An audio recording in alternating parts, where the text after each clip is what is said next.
เจ้าสบายดีท่านผู้ชมที่เคารพมาพบกับข้าพเจ้าในนามผู้ผลิตปรุงแต่งยามหัศจรรย์เนาะแต่คือยามหัศจรรย์เมื่อก่อนๆเนาะผู้ท่านที่เห็นกวดจะเป็นสีเขียวเบิดเนาะแต่มาปัจจุบันนี้เรามีการปรับเปลี่ยนมาหลายๆรูปแบบเนาะแล้วก็มาเป็นแบบนี้เนาะยามหัศจรรย์สุขภาพและสุดท้ายที่สุดมันยาพื้นเมืองเนาะผู้สอนการให้ผู้ตัวอัปเดตตัวนี้ได้ขึ้นทะเบียนอ่าจากกรมอาหารและยาเนาะแล้วก็ได้การรับรองจาก ISO เนาะเรามาเบิ่งอยู่ในข้อมูลตัวนี้เนาะตั้งแต่ปี2019เนาะเรื่องที่ผู้เกี่ยวนี่อยู่สวรรณเขตเนาะแต่ว่ามีน้าสาวอยู่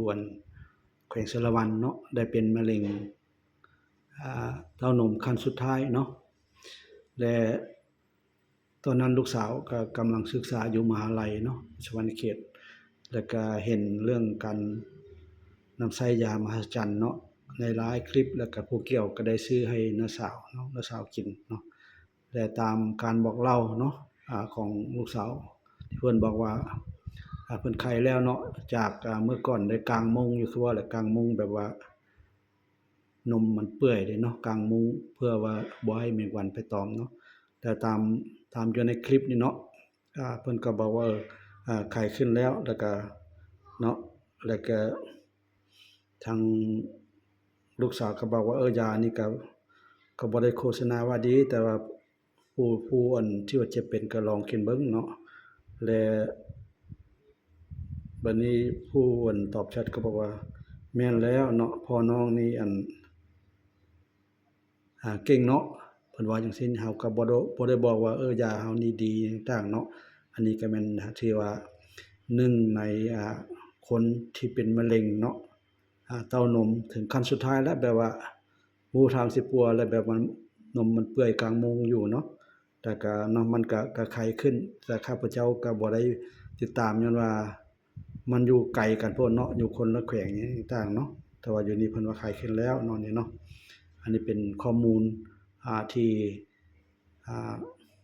นำใช้ยามหัศจรรย์เนาะในการปิ่นปัวมะเร็งเต้านมเนาะและตามมันการโทรเนาะข้าพเจ้าก็ได้โทรย้ำหา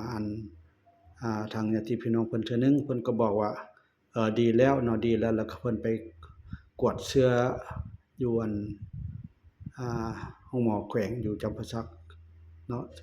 มื้อก่อนอยู่แต่มุงไปสักบ่ได้เนาะแต่เพิ่นก็ไปกวดเบิ่งเชื้อว่ามะเร็งมันมีหรือบ่แล้วข้าพเจ้าก็บ่ได้ติดต่อเพิ่มเติมเนาะอันนั้นเป็นเรื่องยามหัศจรรย์กับมะเร็งเนาะมะเร็งเต้านมเนาะพี่น้องเนาะ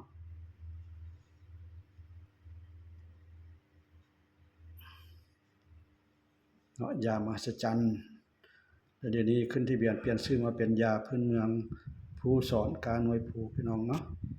เป็นยาพื้นเมืองภูสอนกาหน่วยภูเนาะ